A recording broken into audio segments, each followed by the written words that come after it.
Week हो जाना।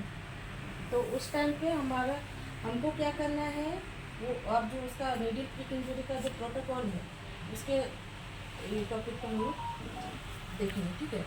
Needle prick injury जब होगा तो उस टाइम पे हम लोग को हैंड वॉश करना है with running water and soap, ठीक है। और immediate soap with running water wash करना है, इन्फॉर्म करना है इंचार्ज को, डिपार्टमेंट इंचार्ज को। फिर नर्सिंग जो होता है ये ICM, उनको इन्फॉर्म करना है, वो इंचार्ज कर देंगे। और जो उसके बाद में जो डॉक्टर होते हैं कैजुअल्टी के, तो उनके पास में इंफॉर्मेशन जाना है, ठीक है।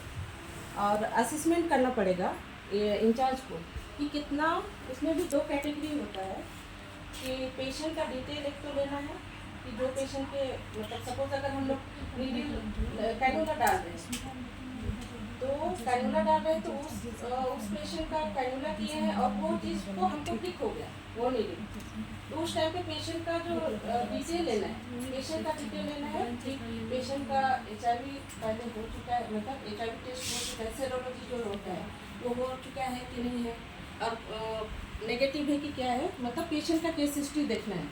फिर सेकेंड है उसमें कि एक्सपोजर कोड होता है। एक्सपोजर कोड में देखना है कि हमारा जो कितना इंजरी हुआ है प्रिक का, वो चीज़ देखना है, वो असेसमेंट में आता है, ठीक है। एक तो पहला हो गया पेशेंट का केस डिटेल, दूसरा हो गया एक्सपोजर, कितना एक्सपोजर हुआ है इंजरी का। फिर डॉक्टर को जो इन्फॉर्म हो गया, वहाँ पे TT जाके लगना ही है। उसके बाद में पेशेंट का सेरोलॉजी चेकअप होगा, फिर सिस्टर का जो प्रिक हुआ है उसका भी सेरोलॉजी का चेकअप होगा, ठीक है। नेगेटिव होता है तो ऐसा कुछ नहीं है, बट ये सब के दौरान पे जो नीडल प्रिक इंजरी का इंसिडेंस फॉर्म होता है वो फॉर्म भी फिलअप होगा, ठीक है।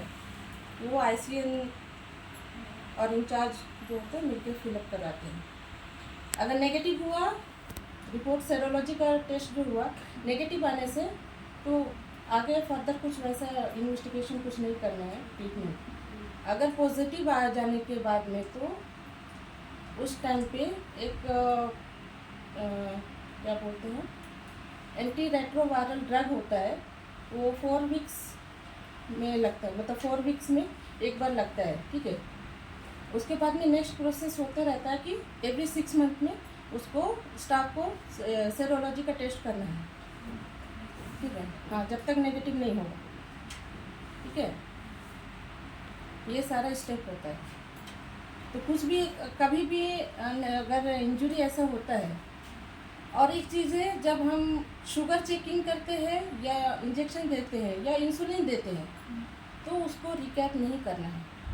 बहुत चांसेस होता है कि जब रिकैप करने जाते हैं तो उस टाइम पे ही प्रिक होने का इंजरी होने का मतलब चांसेस होता है, ठीक है। और कुछ ज़्यादा बड़ा टॉपिक नहीं है, बस इतनी पॉइंट वाइज है। अगर कुछ और डाउट है तो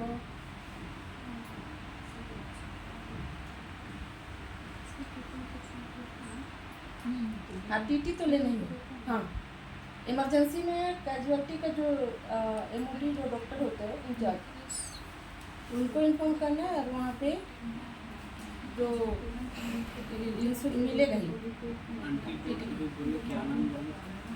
कोई पॉजिटिव हो गया तो किसको दिखाएंगे? हाँ, कुछ कोई पॉजिटिव हो गया मतलब चलो वो पेशेंट को सीरोलॉजी टेस्ट करने का पता चला HIV और हेपेटाइटिस हो, कुछ पॉजिटिव हो गया हाँ, हेपेटाइटिस तो उसे किसको दिखाएंगे? पॉजिटिव अगर निकल गया तो उस टाइम पे वो ड्रग चलेगा, और डॉक्टर को गैस्ट्रोएंटरोलॉजिस्ट को दिखाना होता है। इसी को याद करो, लिखो, उसी से कंसर्न लेना है, वही का ट्रीटमेंट से हम लोग फॉलो करेगा, ठीक है। कोई डॉक्टर नहीं, वही डॉक्टर को हम लोग दिखाना है।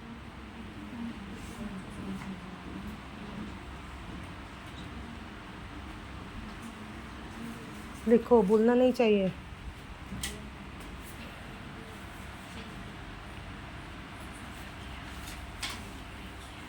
कोई डाउट है तो पूछो, बताएगी। ड्रग क्या नाम बताया? Entry retroviral drugs.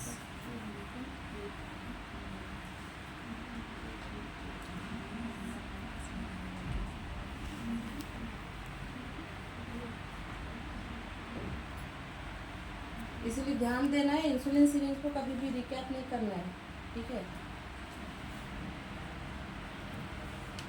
और जब भी इंजेक्शन दे रहे हो ट्रे यूज करो, बेसिक थिंग्स हमेशा ट्रे यूज करना है, क्योंकि सपोज अगर मान लो सिरिंज यूज किए इंसुलिन का ही ऐसा लेके जा रहा है, किसी को भी प्रिक होगा, तो सबसे बेटर है किडनी ट्रे लो या नाइफ डिश लो, उसमें डाल दो, रिकैप नहीं करो, डाल दो, उसके बाद में जाके नीडल कटर से कट करके उसको थ्रो करो।